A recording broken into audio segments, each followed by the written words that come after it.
الحمد للہ رب العالمین والصلاة والسلام علی سید الانبیاء والمرسلین نبینا محمد وعلی آلہ وصحبہ اجمعین اما بعد اعوذ باللہ من الشیطان الرجیم بسم اللہ الرحمن الرحیم وما اتاکم الرسول فخذوه وما نہاکم عنہ فانتہوا وقال تعالی فی موضع آخر ومن یشاقق الرسول من بعد ما تبین له الہدى وَيَتَّبِعْ غَيْرَ سَبِيلِ الْمُؤْمِنِينَ نُوَلِّهِ مَا تَوَلَّى وَنُصْلِهِ جَهَنَّمَ وَسَاءَتْ مَصِيرًا۔ محترم ناظرین کرام، احباب گرامی، دیگر سامعین، منکرین حدیث پہ میری بات چل رہی تھی کہ کس طرح سے انہوں نے ہیلے بہانے اور بہت سارے اسباب اور محرکات کی بنیاد پر حدیثوں کا، سنتوں کا انکار کیا ہے۔ حالانکہ حجت حدیث ایک متعین اصول ہے، ایک معتبر حجیت کے طور پر اسلام کے اندر مانا جاتا ہے، اور اس کی حیثیت حجیت میں وہی ہے جو قرآن کو حاصل ہے۔ اللہ رب العالمین نے صاف صاف کہہ دیا ہے کہ جو چیز اللہ کے رسول تم کو دیں اس کو لے لو، اور جس کو منع کر دیں اسے رک جاؤ۔ وما آتاکم الرسول فخذوہ وما نہاکم عنہ فانتہوا۔ اللہ کے رسول کو اللہ تعالیٰ نے یہ اختیار دیا ہے، اللہ رب العالمین نے نبی اکرم صلی اللہ علیہ وسلم کو معیار قرار دے دیا ہے۔ تو جو معیار قرآن کا ہے وہی معیار کلام رسول کا بھی ہے۔ وما آتاکم الرسول فخذوہ وما نہاکم عنہ فانتہوا۔ اور جو مخالفت کرے اس کے بارے میں بتا دیا صاف صاف، ومن یشاقق الرسول من بعد ما تبین له الہدی ویتبع غیر سبیل المؤمنین۔ اس کے اندر اس آیت کے اندر آپ دیکھیں گے، اس کا پہلے ترجمہ سن لیں کہ جو رسول کی مخالفت کرے ہدایت کے آنے کے بعد اور مومنوں کے راستہ کو چھوڑ کر کے، سبیل کو چھوڑ کر کے دوسرا سبیل اختیار کرے تو اس کا کوئی ٹھکانہ نہیں ہے، اس کا سیدھا ٹھکانہ جہنم میں ہے۔ اس آیت کے اندر دو چیزیں بتائی گئی ہیں۔ ایک یہ کہ رسول صلی اللہ علیہ وسلم کی جو مخالفت کرے، بتائیے یہ مخالفت کیسے لازم آئے گی؟ حدیث ہے نا، آپ تو کہہ رہے ہو صرف قرآن کو مانتے، تو قرآن تو کیا ہے؟ اللہ کا کلام ہے۔ قرآن کا انکار کرو گے تو چلو اللہ کی مخالفت لازم آئی، لیکن رسول کی مخالفت کیسے لازم آئے گی؟ جب تک حدیث کا انکار نہیں کرو گے، حدیث کے اندر داؤ پیچ نہیں چلو گے، اس کو مختلف چیزیں بتا کر کے انکار نہیں کرو گے، تو کیسے رسول کی مخالفت لازم آئے گی؟ آخر قرآن تو صاف کہہ رہا ہے کہ رسول کی جو مخالفت کرے گا، اور دوسری چیز جو ہے وہ صحابہ کو منہج کو، ان کے راستے اور طریقے کو معیار قرار دیا۔ وَيَتَّبِعْ غَيْرَ سَبِيلِ الْمُؤْمِنِينَ۔ مومنین کون تھے اس وقت جب یہ آیت نازل ہوئی تھی؟ وہ صحابہ کرام تھے، سب سے اولین مقام رکھتے ہیں مومنین کے اندر وہ۔ ان کے راستے کو چھوڑ کر کے جو دوسرا راستہ اپنائے گا پھر اس کا کوئی ٹھکانہ نہیں ہے سوائے جہنم کے۔ نُوَلِّهِ مَا تَوَلَّى وَنُصْلِهِ جَهَنَّمَ وَسَاءَتْ مَصِيرًا۔ برا ٹھکانہ ہے جہنم۔ تو صحابہ کے منہج کو، رسول کی پیروی کرتے ہوئے اللہ کی بات کو ہمیں ماننا ہے۔ یہ ساری چیزیں جب تک ہمارے سامنے نہیں ہوں گی ہم کامیاب نہیں ہو سکتے ہیں۔ تو میں بتانا یہ چاہ رہا تھا کہ حدیثوں کو مختلف بہانوں کے ذریعے سے، مختلف وجوہات اور اسباب کے ذریعے سے لوگوں نے انکار کرنا شروع کیا تاکہ سہولت ہو، آسانی ہو، تن آسانی ہو، اور بہت سارے جھمیلے سے بچ جائیں گے ہم۔ انہی اسباب میں سے ایک سبب ہے کم علمی، جہالت۔ تو کم علمی اور جہالت یہ سمجھ لیجئے کہ بہت بڑا سبب رہا ہے۔ جو کچھ نہیں جانتے ان کو ایک بار بتا دیا جاتا ہے کہ قرآن ہمارے لیے کافی ہے، حدیث کے سمجھنے میں بہت پریشانی ہے، اس لیے وہ سمجھ جاتا ہے۔ آپ دیکھیں گے کتنے لوگ کہتے رہتے ہیں، موجودہ دور میں خاص طور سے جو کہ میڈیا کا دور ہے، سوشل میڈیا کا دور ہے، مختلف شکلوں میں لوگ میڈکوں کی طرح سے نکل رہے ہیں اور فتوی بازی کر رہے ہیں۔ کہتے نظر آئیں گے کہ قرآن تو کہتا ہے کہ صحابہ کرام آپس میں بھائی بھائی ایک دوسرے کے خلاف نہیں تھے، رحم دل تھے، بہت رحم دل تھے۔ رحماء بینہم محمد الرسول اللہ والذین آمنوا معہ۔ جو لوگ اللہ کے رسول کے ساتھ تھے اشداء علی الکفار رحماء بینہم، کافروں کے خلاف سخت تھے اور آپس میں ایک دوسرے کے لیے بڑے رحم دل تھے۔ اور حدیث جب ہم پڑھتے ہیں، اسلامی تاریخ کا جب ہم مطالعہ کرتے ہیں تو ہمیں پتہ چلتا ہے کہ ایک دوسرے کے صحابہ کرام خون کے پیاسے تھے۔ تو آخر اب ہم کس کو مانیں؟ حدیث کو مانیں کہ قرآن کو مانیں؟ اب ایک کم علم اگر جاہل آدمی اس طرح سے سنے گا تو فوراً کہہ دے گا کہ ہم بھائی قرآن کو مانیں گے، حدیث کو نہیں مانیں گے۔ تو اس طرح سے بھولے قسم کے لوگوں کو پھنسا دیا جاتا ہے، اور جو کم علم ہوتے ہیں، جاہل ہوتے ہیں، ان کو اس طرح سے پھنسایا جاتا ہے ملحدوں کے ذریعے سے۔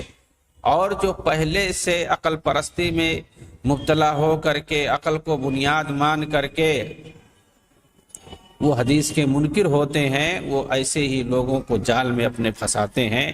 اس طرح کی بہت ساری مثالیں دے کر کے حدیثوں میں ایسا لکھا ہوا ہے، ویسا لکھا ہوا ہے، تاریخ جب ہم پڑھتے ہیں تو ایسا لکھا ہوا ہے، قرآن میں تو ایسی کوئی چیز نہیں ہے، تو ہم کس کو مانیں گے؟ قرآن کے علاوہ ہم کاہے مان لیں؟ کیوں مان لیں حدیث کو؟ تو کم علمی اور جہالت کی بنیاد پر لوگوں کو اس قسم کے دھوکے دیے جاتے ہیں۔ چنانچہ منکرین حدیث کے لٹریچر کے مطالعہ اور حدیث کے بارے میں ان کی خود ساختہ اور من گھڑت شبہات اور اعتراضات کو دیکھ کر اس چیز کا اندازہ لگانا مشکل نہیں ہے کہ وہ نہ تو علم حدیث پر عبور رکھتے ہیں اور نہ ہی علوم قرآنی کی گہرائیوں سے واقف ہیں۔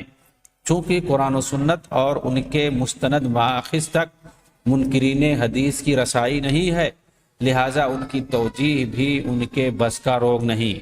یہی وجہ ہے کہ حدیث رسول پر اعتراض کرنے لگتے ہیں۔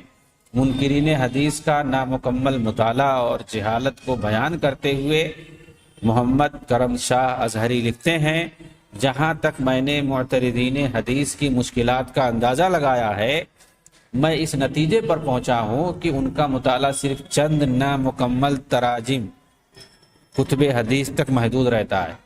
وہ ان اصولوں سے بے خبر ہوتے ہیں جن سے کسی حدیث کی فقہی اور قانونی اہمیت کا اندازہ ہوتا ہے۔ وہ اس سے قطعی ناواقف ہوتے ہیں کہ اس حدیث سے جو حکم ثابت ہے وہ فرض ہے، سنت ہے، جائز ہے، مباح، بلکہ انہوں نے تو احکام کے اس فرق کو جاننے کی کبھی کوشش ہی نہیں کی، اور پھر بیچارے وہم و گمان کی بھول بھولیوں میں بھٹکنے لگتے ہیں اور اسی طرح اپنے خود ساختہ اوہام میں غلطہ و پیچا رہتے ہیں۔ اس وجہ سے بعض تو اپنا دماغی توازن کھو بیٹھتے ہیں اور حدیث پر بے جا اعتراض کرنے لگتے ہیں۔ چند لٹریچر کو پڑھ لیں گے، چند لوگوں کی کتابوں کو پڑھ لیں گے، خارجی ذہنیت کی حامل چند لٹریچر کی کتاب کو پڑھ لیں گے اور خود کو علامہ سمجھیں گے اور کہیں گے اگر اسلام کو سمجھنا ہے تم بھی انہی لٹریچر کو پڑھ لو گے، اسلام کو سمجھ لو گے۔ ان لٹریچر کے اندر نہ کوئی حدیث کا تذکرہ رہے گا، نہ قرآنی آیات کا تذکرہ رہے گا، ان کی اپنی خیالات اور اپنی روایات کا تذکرہ بھرمار رہے گا۔ انہوں نے کسی اصول اور ضابطے کو اپنایا نہیں ہوگا، کسی اسلامی معیار کو نہیں اپنایا ہوگا، چونکہ ادبیات کا مجموعہ رہتا ہے، وہ فصیح و بلیغ انداز میں انہوں نے اپنے فکر کو پیش کیا ہوتا ہے۔ خارجی زدہ ذہنیت اور افکار کو انہوں نے پیش کر دیا ہوتا ہے، بلاغت و فصاحت کے ذریعے الفاظ کے پیچوں میں الجھا دیتے ہیں اس طرح سے اپنے مریدوں کو کہ وہ لوگ اسی میں گم ہو جاتے ہیں، کھو جاتے ہیں، اور دوسروں کو دعوت دیتے ہیں کہ اگر اسلام کی حقانیت کو سمجھنا ہے تو آؤ ان لٹریچر کو پڑھ لو۔ انہیں یہ توفیق ہی نہیں ہوتی ہے، شیطان انہیں ایسا گم کردہ بنا دیتا ہے، وہ یہ کہتے ہی نہیں ہیں لوگوں کو دعوت دینے کے لیے، تبلیغ کرنے کے لیے، دین کی باتوں کو پہنچانے کے لیے کہ آؤ قرآن کا مطالعہ کرو، آؤ حدیث کا مطالعہ کرو، آؤ عقیدے کا مطالعہ کرو، آؤ توحید کا مطالعہ کرو اور سمجھو اور جانو کہ مسلمانوں کا عقیدہ کیا ہے۔ آؤ امر بالنہی و منکر امر بالمعروف اور نہی عن المنکر کا طریقہ کیا ہونا چاہیے، اس کو سمجھنے کی کس طرح سے ضرورت ہے، ایسا نہیں بولتے۔ ہمارا اگر کسی سے عقیدے میں اختلاف ہے، اگر کوئی بدعتی ہے، کوئی مشرک ہے، اس سے ہم نپٹنا چاہتے ہیں، ہم اس کو کیسے دعوت پیش کریں، ایسا کچھ نہیں۔ ان کے یہاں کوئی معیار ہی نہیں ہوتا ہے۔ نواقض اسلام کون کون ہے اس کو نہیں ہمیں پڑھنا، نہی عن المنکر ہمیں نہیں دیکھنا ہے۔ ہمیں کسی بریلوی کو، کسی بدعتی کو، کسی شیعہ رافضی کو اس کی بدعتوں سے، اس کی قبر پرستی سے ہمیں نہیں روکنا ہے۔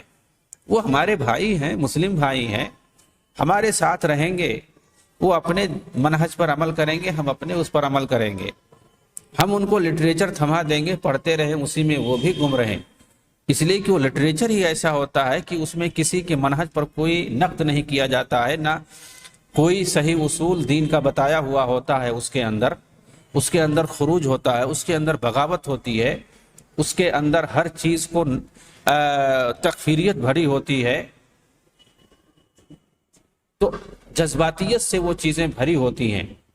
کوئی اصول نہیں، کوئی منہج نہیں، نہ کفر پر کوئی اعتراض، نہ شرک پر کوئی اعتراض، نہ بدعات پر کوئی اعتراض، نہ ترض و تشیع پہ کوئی اعتراض، نہ قبر پرستی پہ کوئی اعتراض، کسی چیز پر کوئی اعتراض نہیں ہوتا ہے، صرف تکفیر سے بھرا ہوتا ہے۔ تو ظاہر سی بات ہے ان چیزوں کے اندر جب کوئی پڑ جاتا ہے تو اسے احساس ہی نہیں ہوتا ہے، کیونکہ وہ الفاظ کی فصاحت اور بلاغت میں کھو جاتا ہے۔ تو یہ کم علمی اور جہالت یہ بہت بڑا سبب رہا ہے انکار حدیث کے۔ اسی طرح سے احساس کمتری ہے۔ احساس کمتری کیا چیز ہے؟ شیخ الحدیث مولانا محمد اسماعیل لکھتے ہیں، انکار حدیث احساس کمتری کی پیداوار ہے۔ احساس کمتری کا جو شکار ہوتے ہیں وہ بھی حدیثوں کا انکار کر بیٹھتے ہیں۔ علامہ محمد اسماعیل سلفی گجران والا یہ اہل حدیث کے اندر بہت بڑی شخصیت ہیں۔ کیا یہ لکھتے ہیں؟ انکار حدیث احساس کمتری کی پیداوار ہے، جس نے گریز پائی کی صورت اختیار کر لی۔ جب یہ حضرات کسی مخالف کا اعتراض سنتے ہیں تو چونکہ یہ قرآن و سنت اور اس کے مستند مآخذ سے واقف نہیں ہوتے ہیں اور اس کی توجیہ سے ان کا ذہن قاصر ہوتا ہے، اس لیے بھاگنا شروع کر دیتے ہیں، جس کی صورت یہی ہو سکتی ہے کہ نصوص کا انکار کر دیں، اور احادیث کے متعلق وہ یہ ہتھیار استعمال کرتے ہیں کہ ہم اس حدیث کو نہیں مانتے۔ جو سمجھ میں نہ آئے اور اس کے فہم تک نہ پہنچ پائیں تو کہتے ہیں ہماری عقل میں آتی ہی نہیں ہے۔ آپ کی عقل میں نہیں آتی ہے اس لیے کہ آپ کی عقل خام ہے، ناقص ہے، کم فہمی کا شکار ہو، کج فہمی کے شکار ہو، تو اس کا یہ مطلب نہیں ہے کہ ہم اس کا انکار کر دیں، اس کو مانے ہی نہیں، اس کی تعویل کر دیں۔ ایسا نہیں ہو سکتا ہے، ایسا کیسے ہو سکتا ہے، اس کو ہم کیسے مان لیں؟ ہو سکتا ہے صحابی رسول کچھ اور سمجھ گئے، اللہ کے رسول کچھ اور کہنا چاہتے تھے، دنیا بھر کی تعویل۔ قرآن میں حدیث کے اندر جو صاف صاف آیا ہوا ہے اس کو ماننے سے ایسے بھاگتے ہیں جیسے گدھے بدکتے ہیں۔ چنانچہ احساس کمتری یہ بھی ایک سبب رہا ہے حدیثوں کے انکار کرنے میں۔ خیر خواہی کے نام پہ حدیث کا انکار، خیر خواہی کے نام پہ یہ سمجھ رہے ہوں گے، سن رہے ہوں گے کہ بڑا عجیب لگ رہا ہے کہ خیر خواہی کے نام پہ کیسے حدیثوں کا کوئی انکار کر دے گا۔ ارے بھائی، خیر خواہی کے نام پہ بہت سارے لوگوں نے حدیثوں کو گڑھا ہے۔ دین کے نام پہ، دین کے ساتھ خیر خواہی کے نام پہ کہ چلو ایک حدیث بنا کر کے اللہ کے رسول کے نام گڑھ دیتے ہیں، نسبت کر دیتے ہیں کہ اللہ کے رسول نے یہ کہا ہے، چلو تبلیغ میں نکلو گے تو 1 کروڑ ثواب ملے گا، اور اللہ کے رسول کی طرف اس کو منسوب کر دیں گے، اس کو اللہ کے رسول نے فرمایا ہے۔ تو ظاہر سی بات ہے، تو یہ خیر خواہی کا جذبہ ہے۔ ایک آدمی جو ہے تبلیغ دین کے لیے، اس کی فضیلت بتانے کے لیے حدیث کر رہا ہے، اسی کو کہتے ہیں خیر خواہی۔ تو دین کے لیے خیر خواہی کے نام پہ حدیثوں کو گڑھا گیا ہے، ایسے ہی دین کے نام پر خیر خواہی پر، دین کے لیے خیر خواہی کے نام پر حدیثوں کا انکار کیا گیا ہے۔ دونوں طرح کے لوگ پائے جاتے ہیں۔ تو یہ خیر خواہی، یہ بیجا خیر خواہی ہے۔ جس طرح سے بہت سارا اخلاص بھی بیجا ہوتا ہے، اخلاص تو ضروری ہے لیکن بہت مرتبہ اخلاص بیجا ہو جاتا ہے اور وہ جو ہے تملق تک پہنچ جاتا ہے۔ ایسے ہی خیر خواہی کا جذبہ بھی ہمیشہ اچھا نہیں ہوتا ہے، جس طرح سے کہ رحم دلی اور رواداری بھی ہمیشہ اچھا نہیں ہوتا۔ اگر کوئی آپ کے ساتھ جہالت کرے تو کیا ہمیشہ آپ جہالت کوئی کرے آپ کے ساتھ تو آپ برداشت کرتے رہو گے؟ نہیں نہیں. تو بردباری، رحم دلی، مہربانی، شفقت یہ اچھی چیز ہے، لیکن یہ ہمیشہ کے لیے نہیں. ہاں بہت مرتبہ ضرورت پڑتی ہے، سختی کی ضرورت پڑتی ہے. تو خیر خواہی کے نام پر حدیثوں کا لوگوں نے انکار کیا ہے. منکرین حدیث جب حدیث کی تاریخیت، حیثیت، ضرورت، حجیت کے موضوع پر لاجواب ہو جاتے ہیں تو انہوں نے انکار حدیث کا ایک انتہائی مؤثر ہیلہ ڈھونڈا ہے، جسے ہم خیر خواہی کے نام پر حدیث کا انکار کہتے ہیں. چونکہ ملحدوں، لبرلوں اور بے دینوں کی طرف سے بعض روایتوں پر اعتراض کیا گیا. خیر خواہی کسے کہتے ہیں ان کے یہاں؟ جب نہیں سمجھ پاتے ہیں، اعتراض کیا جاتا ہے مغرب کی طرف سے، یورپ کی طرف سے، مستشرقین کی طرف سے، عیسائیوں کی طرف سے، یہودیوں کی طرف سے، صلیبیوں کی طرف سے، صہیونیوں کی طرف سے، ملحدوں کی طرف سے. جب یہ اعتراض کیا جاتا ہے کہ بھئی یہ تو حدیث ایسا کہہ رہی ہے، حضرت عائشہ کی شادی کے وقت عمر اتنی چھوٹی تھی، 6 سال تھی، 9 سال تھی، کیسے یہ ہو سکتا ہے؟ غلامی کے جواز کی روایت، غلامی کیا ہے؟ غلامی، اسلام جو ہے لوگوں کو غلام بنانے کے لیے آیا ہے. حضرت سلیمان کا ایک ہی رات میں 99 بیویوں کے ساتھ جمع کر لینا، یہ ایک انسان کیسے کر سکتا ہے؟ ایک رات میں 99 عورتوں سے مل سکتا ہے؟ ایک رات کتنے گھنٹے کی ہوتی ہے؟ اب اس طرح سے وہ گڑا بھاگ کرتے ہیں. سید مودودی نے ایسے ہی گڑا بھاگ کیا ہے، ضرب لگایا ہے، تقسیم کیا ہے، رات کو گھنٹوں میں، گھنٹوں کو منٹوں میں، اس طرح سے 99 حصہ بنا کر کے تقسیم کیا، کہا ایک رات میں ہو ہی نہیں سکتا ہے. اس کے بعد حدیث کا انکار. تو اس طرح سے گڑا بھاگ کرنے والے ہیں. کذبات ثلاثہ والی روایت جس میں ہے کہ حضرت ابراہیم نے 3 جھوٹ بولے، 2 جھوٹ اللہ کی خاطر، 1 جھوٹ اپنے لیے. تو مودودی کا دیکھیے پیمانہ، دیکھیے دو چیزیں تو قرآن میں خود لکھا ہوا ہے. وہ 3 جھوٹ کیا ہے جس کو حدیث کے اندر کہا گیا ہے؟ کذبات کا لفظ آیا ہوا ہے. ہم جس کو جھوٹ بول رہے ہیں اردو زبان میں، کوئی ضروری تھوڑی ہے کہ وہی چیز مراد ہے. کذبہ کا مطلب عربی زبان میں اور بھی دوسرا مفہوم ہوتا ہے، واقعے کے خلاف کوئی بات بول دینا تاکہ سامنے والا نہ سمجھ پائے، وہ دھوکے میں پڑ جائے. یہ بھی جھوٹ ہوتا ہے، ایہام ہوتا ہے، سامنے والے کو وہم ڈالنا. روایتوں میں آتا ہے کذبہ فلان مطلب وہما، یعنی اس کو وہم ہو گیا، اس نے جو ہے دوسری بات بتا دی، وہ نہیں یہ مطلب جو ہے یہ کہنا چاہتا تھا لیکن دوسرا بول گیا. تو کذب کا لفظ بہت معنوں میں استعمال ہوتا ہے، اور اگر حقیقی معنی میں لیا گیا ہے تو بھی حدیث کے اندر وہ چیز آیا ہوا ہے. اور یہ جب ثابت ہے کہ مطلب انہوں نے 2 چیزیں جو بولی ہیں وہ گویا دین کی خاطر انہوں نے بولی ہے، تو کہہ رہے ہیں کہ یہ تو قرآن میں دونوں مذکور ہے اس لیے اس کو ہم مانیں گے. اور ایک چیز جو انہوں نے اپنی ذات کے لیے بولا ہے وہ قرآن میں نہیں ہے، ہم اس کو نہیں مانیں گے. تو حدیث کا انکار کر دیا، حالانکہ حدیث کی بات قرآن میں موجود ہے. بل فعلہ کبیرہم ھذا، یہ اس کو حدیث میں لکھا ہوا ہے کہ ایک جھوٹ یہ بھی بولا تھا ابراہیم نے. جب ان کے قوم کے لوگوں نے کہا کہ ابراہیم چلو ہمارے ساتھ میلے میں، تو کہا ہم نہیں جائیں گے، ہم بیمار ہیں. تو کیا کہا انہوں نے؟ انی سقیم، میں بیمار ہوں. حالانکہ بیمار نہیں تھے، یہ جھوٹ. تو وہاں کہہ رہے ہیں کہ یہ سقیم کا لفظ جو ہے یہ مطلب یعنی ذہنی بیماری مراد ہے. مطلب یہ ہے کہ نفسیاتی طور پر وہ ٹھیک نہیں تھے، وہ جانا نہیں چاہتے تھے. تو انہوں نے کہہ دیا کہ میرا دل نہیں کہہ رہا ہے، مطمئن نہیں ہے تم لوگوں کے ساتھ جانا، اسی کو سقیم کا لفظ استعمال کر دیا ہے. اور پھر دوسرا جھوٹ کیا؟ بل فعلہ کبیرہم، جب وہ لوگ واپس آئے، پوچھا، اپنے معبودوں کو دیکھا مندر میں جا کر کے تو سارے ٹوٹے ہوئے ہیں، سارے معبودوں کو توڑ دیا، بتوں کو. اور ایک جو بڑا بت تھا اس کو نہیں توڑا، اس کے اوپر ہتھوڑا لٹکا دیا، کلہاڑی لٹکا دی اس کے اوپر. پوچھا بھائی ابراہیم تم ہی تھے، تم نے یہ توڑا ہے؟ تو ابراہیم نے کیا کہا؟ میں نے نہیں توڑا بھائی. بل فعلہ کبیرہم ھذا، یہ جو بڑا بت ہے تمہارا یہی توڑا ہے، اس کا کام ہے یہ. فَاسْأَلُوهُمْ إِنْ كَانُوا يَنْطِقُونَ، پوچھو اگر بول سکتے ہو. تو کہا حالانکہ انہوں نے توڑا تھا، کہہ دیا کہ بڑے نے توڑا ہے. بل فعلہ کبیرہم ھذا، تو قرآن میں تو لکھا ہوا تو اس کا انکار نہیں کر سکتے. بھائی دو چیزیں قرآن میں لکھی ہوئی ہیں، ان کا انکار نہیں کر سکتے، ایک تیسری چیز ہے تو اس کا کیوں انکار کر رہے ہو؟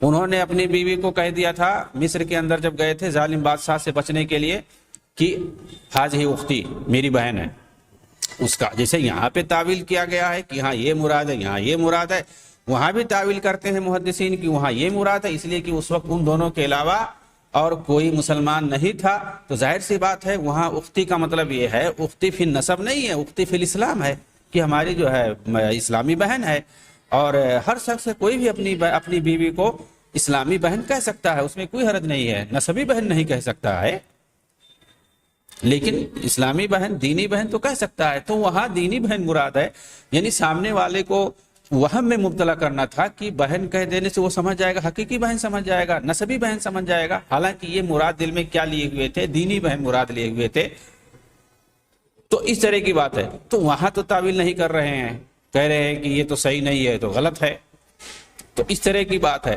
تو ان کی جو سمجھ میں آ جائے تو انہوں نے یہ خیر خواہی میں تو میں بتا رہا تھا، اس طرح سے انہوں نے کیا کیا، رجم والی روایت جو ہے بندروں کے رجم والے کی، ایک بندریہ کو جو ہے رجم کیا گیا تھا، بندروں نے رجم کر دیا تھا، بخاری میں یہ روایت موجود ہے، کہ کیسے ہو سکتا ہے، کیسے کوئی رجم کر دے گا، جانور کیسے رجم کرے گا، کیسے یہ پتا چلا کسی کو؟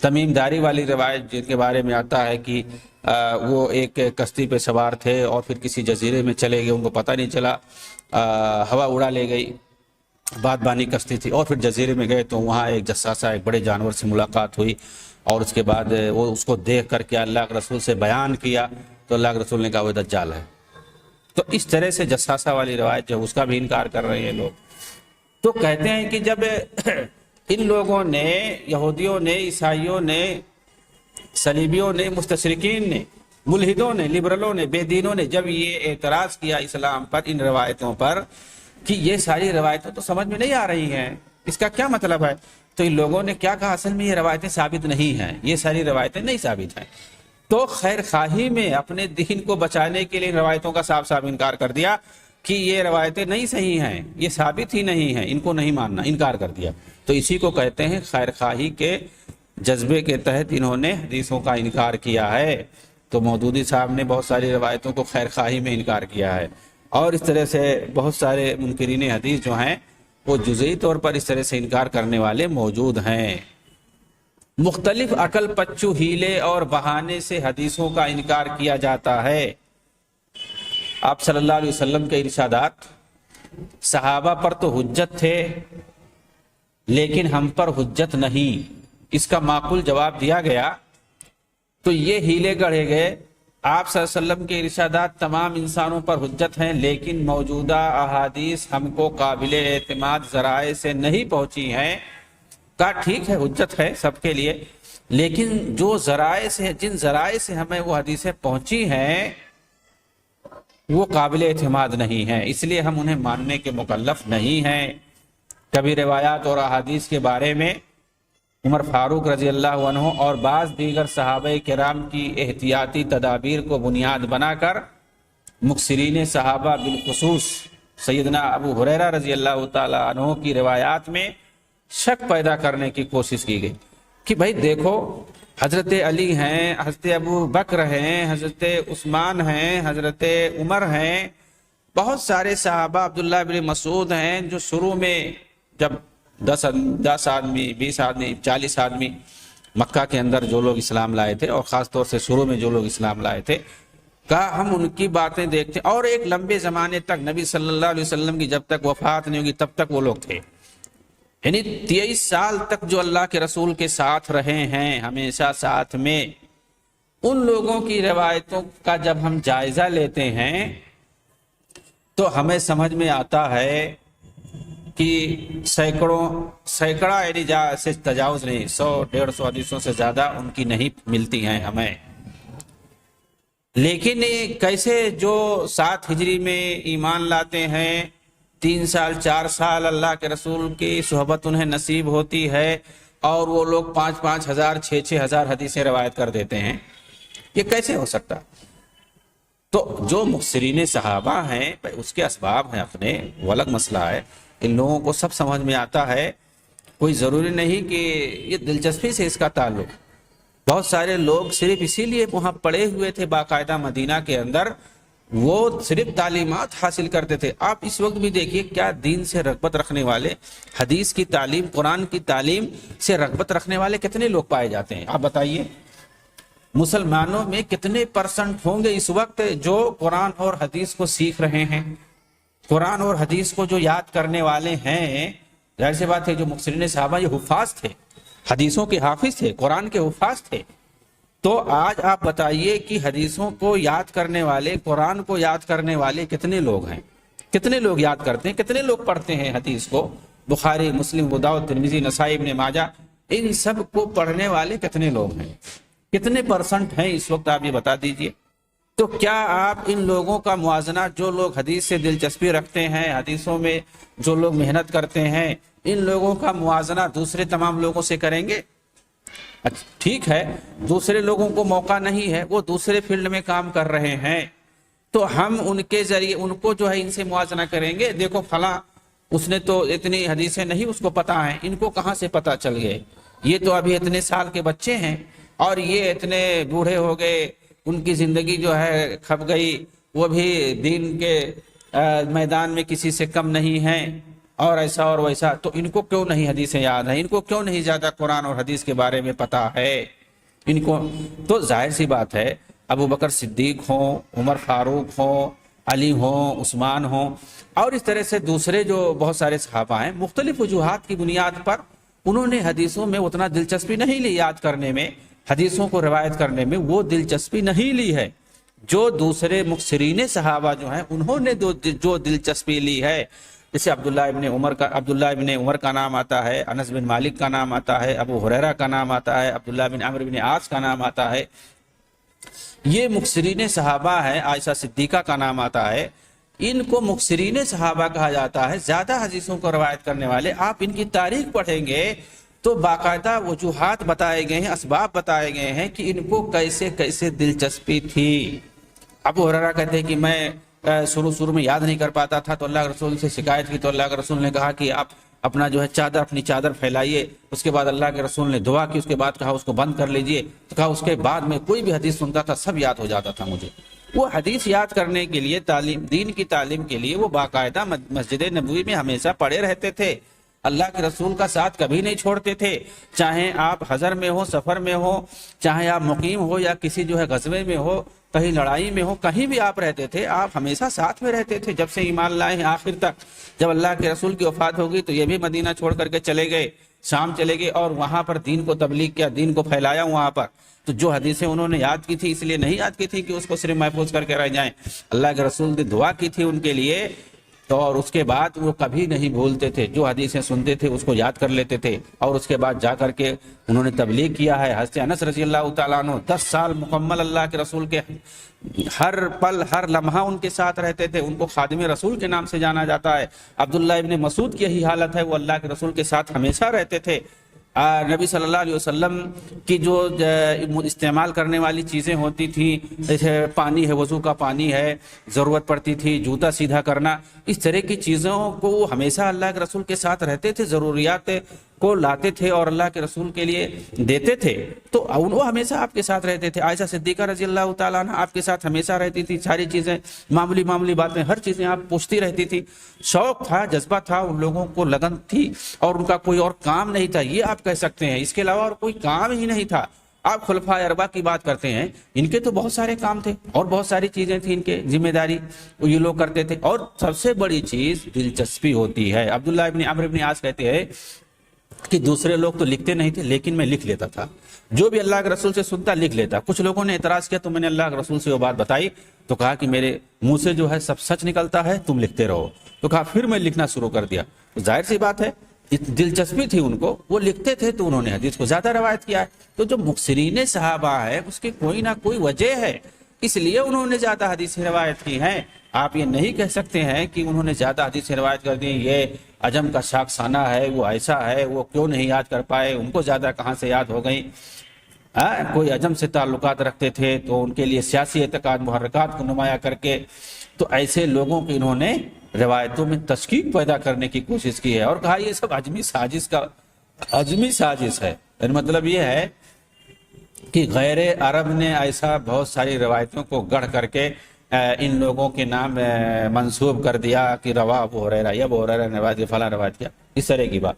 اور راوی کے لیے عجمی و فارسی ہونا بھی موجب تان قرار دے دیا۔ تو کوئی راوی اگر ہے وہ چاہے عرب کا ہو غیر عرب کا ہو، اس سے مسئلہ نہیں ہے کہ اگر کوئی عربی نہیں ہے تو ہم کہیں گے وہ روایت قابل قبول نہیں ہے۔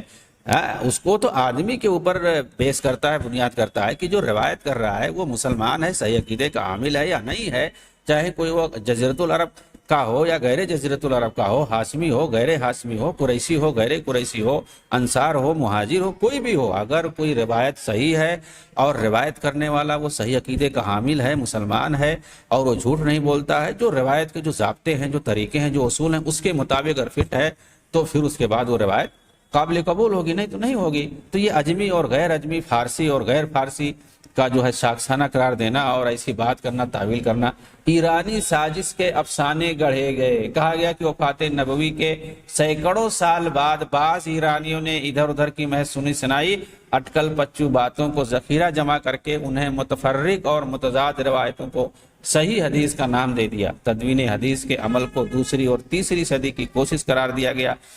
تو یہ ساری چیزیں وہ لوگ اٹکل پچو باتیں کرتے ہیں اور حدیثوں کو مجروح کرنے کے لیے، ان کو انکار کرنے کے لیے اس طرح سے اٹکل پچو بہانے بناتے ہیں اور الزام اور تہمت لگاتے ہیں، صحابہ پر تہمت لگاتے ہیں، محدثین کرام پر تہمت لگاتے ہیں، جنہوں نے عرق ریزی کر کے، جنہوں نے گھر بار چھوڑ کر کے حدیث کو سمجھا، اس کو پڑھا، سالوں تک 50 سال جنہوں نے زندگی کھپا دی اسی حدیث کے اندر، جو آج ہم مطلب 1 گھنٹہ پڑھتے ہیں تو پریشان ہو جاتے ہیں، ہمارے پاس ٹائم نہیں ہوتا ہے، کوئی حدیث کی کتاب پڑھنا نہیں چاہتے، اور جنہوں نے اسی حدیث کو جمع کرنے، یاد کرنے، نقل کرنے، اس کو جانچ کرنے، پڑھنے میں جنہوں نے 50 سال لگا دیے، 40 سال 50 سال صرف حدیثوں کو پڑھنے میں لگا دیے، اس کو سمجھنے میں لگا دیے، اور اس کے روایتوں کو سمجھنے میں، ان کے راویوں کے حالات زندگی کو سمجھنے میں، کون سی روایت صحیح ہے کون سی نہیں سے، انہی کا وہی ان کا پیشہ تھا زندگی بھر۔ ایسے محدثین پر، ایسے صحابہ پر یہ لوگ کہہ رہے ہیں کہ ایرانی شاخسانہ ہے، فارسی شاخسانہ ہے، عجمی شاخسانہ ہے، اور کیا ہے کیا نہیں ہے، اس طرح کا۔ ان سب کا جب یہ جواب دیا جاتا ہے تو یہ لوگ پھر اس کے بعد ادھر ادھر چلے جاتے ہیں، پھر موضوع اور من گھڑت روایات کے سہارے صحیح روایات کو بھی مجروح کیا جاتا ہے، اور یہ تیسری صدی کا شاخسانہ ہے جو کیا ہے۔ تو بہرحال منکرین حدیث کی ساری علمی تاریخ ایسے ہی ہیلے بہانوں سے بھری ہوئی ہے۔ جب آپ مطالعہ کریں گے تو سمجھ میں آئے گا کہ یہ لوگ مختلف قسم کے اسباب اور محرکات اپناتے ہیں اور مختلف ہیلے اور بہانے اپناتے ہیں حدیثوں کے انکار کرنے کے لیے اور سنت کے انکار کرنے کے لیے مختلف بہانے بناتے ہیں۔ کبھی صحابہ پر طعن و تشنیع کرتے ہیں، کبھی راویان حدیث پر طعن و تشنیع کرتے ہیں کہ ایسا نہیں سمجھ پائے، ویسا نہیں سمجھ پائے، اور کبھی درایت اور روایت کی بات لاتے ہیں، عقل پرستی کی بات لاتے ہیں، تو کبھی جو ہے عجمی شاخسانہ قرار دیتے ہیں، کبھی کہتے ہیں دوسری اور تیسری صدی میں حدیث کو سب جمع کر کے اللہ کے رسول کی طرف منسوب کر دیا گیا، فلاں فلاں صحابہ کے نام منسوب کر دیا گیا۔ دنیا بھر کی من گھڑت کہانیاں، جو کہانیاں، جن کہانیوں کو ان کے مستشرقین آقاؤں نے جو سمجھا دیا ہے، وہی سب یہ لوگ گڑھ کر کے، سب پی کر کے عوام الناس میں مشہور کرتے ہیں، سوشل میڈیا پر مشہور کرتے ہیں، اور اس طرح سے انہوں نے کتابوں کو تالیف کر کے، مختلف کتابوں کو حدیثوں کے نام پر تالیف کر کے کتابوں کو حدیثوں کا یہ انکار کرتے ہیں۔ اللہ تعالی ہمیں ان مکروہ کارناموں اور ان ناکام کوششوں سے اللہ رب العالمین ہم سب کو بچائے۔ اللہ رب العالمین حدیثوں کی حفاظت فرمائے، آمین۔ وآخر دعوانا ان الحمدللہ رب العالمین۔ السلام علیکم ورحمۃ اللہ وبرکاتہ۔